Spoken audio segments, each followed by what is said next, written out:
Now to the man we've been promising you all morning. He is sitting right here, Robert Downey Jr. What? He's played some iconic people over the years, Charlie Chaplin, Sherlock Holmes, and that little tiny role y'all may remember, Iron Man. Well, Robert has taken on another famous character in his new movie, The Doctor Who Talks to Animals. We're talking about Dolittle.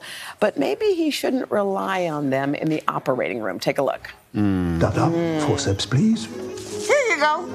That's a piece of celery. Forceps, Doctor. Oh, sorry. Here you go. Still celery. Forceps. Carrot, that is. Forceps. That's a different piece of celery. Got it. Forceps. No, still celery. Never mind, I'll get it myself. Robert, hi. Hi. I love the accent to start off with. Boy, oh boy. Well, how was that? It's a Welsh accent, right? Welsh accent. Yeah, even Welsh people try not to do it. By the way, great weather, Al. I wanted to do something a little different. I played Chaplin, I played Sherlock, so I wanted to up my game a bit. Yeah. Well, the premiere happened. Your kids went. Your wife said it was the first premiere that your kids were able to go to. First time, PG movie. And so give me the verdict, because kids know when something's good. Yes. They Siskel and Eberted us, and we got thumbs up, which was a glowing endorsement. But I think at that point they were probably eating cotton candy or something, so, you know, who knows. And I think the cool thing about this is it's for kids, but we were hearing that at the end of the movie, it got really emotional. You had audiences kind of in the palm of your hand. Describe what people will see when they go. It's got a lot of heart, you know, and I hear people promote things like that, and they go, yeah, me too, bro. Yeah. But we really wanted it to be impactful and be about communication and empathy and all this stuff. Like the movies that I was seeing when I was a kid. We were talking about some of them a while ago. Yeah. The first Dolittle was, they said one of your coworkers was watching it at Radio City back in '68 when it came out. Wow. Were you real familiar with Dolittle when you were a kid? Pretty familiar. Probably more so with Eddie Murphy's version, just because that was a little more of my time. But, you know. You know a thing or two about animals, because where you live, you've got a whole bunch. Could you list the animals that are in your area around your home? Yes, we have the 4 alpacas, our Dandy, Miss Brain, Madre, and Fuzzy. We have 2 cows right there, Strawberry and her brother Oreo. That is our new rescue goat. His name is Flash. Yeah. The chickens, that one's name is Bert. You name all your chickens? No. That is Cutie Boots. She's another rescue. We love her a bunch. She's not crazy about Flash because there's a little bit of a status game going on right now. So wait, walk me through how you care for these animals. Like, you get out there and you do your thing? You feed them? You care for them? I do as I'm told by the missus and the folks who actually know how to take care of animals. I talk about them on TV, and then they say, hey, thanks for the shout out.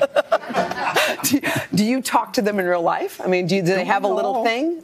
Don't we all? Do you? A little? It's a weird, fantastic thing. And I believe that certain animals, they at least cue a response that it seems like you're getting something. Yeah.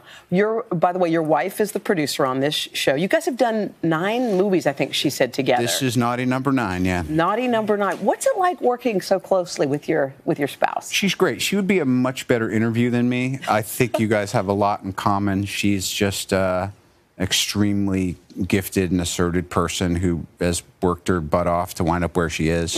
And you know, and we complement each other like any good relationship, like we were talking about, you know. Well, I did see an interview with you and your wife, and I just loved how you all leaned into each other, and that spoke a lot to it. Why is she the one? Well, first of all, she's tolerated me these many years, and we want to get along. I think that's the key to a relationship. Do you actually want to get along with this person? Then act like that, you know? That's good advice. Okay, so a lot of folks were really just heartbroken when Iron Man and Tony Stark went away. Right. Were you heartbroken when the end came? You know, now that I'm middle-aged, to be honest, you start looking at the back 9 and you go, oh, this is part of the journey is that things end, and you know, everyone's going somewhere. Is it a true end, though? Because everyone keeps cracking a little door open, saying maybe. Right. And are you keeping it cracked Those open? might be what do they call the stages of grief? I'm not sure. Are we in bargaining now? I am so pleased just that I wound up where I have. You know, I'm very fortunate. So I'm not the kind of guy who I want to try to keep it classy. Yeah. We'll see. Okay. We'll see. All right. That's good. We'll see if I'm classy or not. Yeah. Now, your life has had so many highs and lows, and I was just thinking about, like, how you feel about this phase in your life. Like, it looks like everything seems to be going right. You got these great kids, a beautiful wife. It's wild. Yeah. Tell me about this phase in your life. Well, I mean, you worked hard to get here. Yeah, and I think we all do. And life is an obstacle course, and I think if anything, it's that nothing is ever all okay at the same time. So I think it's important when you have those moments when, personally, professionally, you know, the kids are healthy. You just want to plant a flag and say, this is one of those days where I have no complaints, I've caused no wreckage, and I owe no apologies. This is great, and you know. Well, can I just give you a little shout out for Ellen yesterday? You did a great job. Oh, really? You hosted Ellen. You were terrific. You said you binge watched the morning show. I'm starting to think that maybe there's a lane for you in the mornings with all of us. Yeah, it's going to be a hostile takeover. I really want to test it. I did not expect that visual. Give this a try. Come on. You could do it because we're just testing different mattresses for Consumer Reports. This is Elliot. You know Al. What do you think? That's called a long day of work. You like it? We'll have more after your local news and weather. Well done. Wow.